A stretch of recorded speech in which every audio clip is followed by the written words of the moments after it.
श्रीमहालक्ष्म्यष्टकम्। नमस्तेऽस्तु महामाये श्रीपीठे सुरपूजिते शङ्खचक्रगदाहस्ते महालक्ष्मी नमोऽस्तु ते। नमस्ते गरुडारूढे कोलासुरभयङ्करी सर्वपापहरे देवी महालक्ष्मी नमोऽस्तु ते। सर्वज्ञे सर्ववरदे सर्वदुष्टभयङ्करी सर्वदुःखहरे देवी महालक्ष्मी नमोऽस्तु ते। सिद्धिबुद्धिप्रदे देवी भुक्तिमुक्तिप्रदायिनी मन्त्रमूर्ते सदा देवी महालक्ष्मी नमोऽस्तु ते।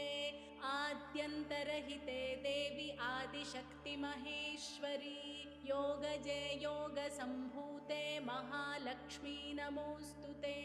स्थूलसूक्ष्ममहारौद्रे महाशक्तिमहोदरे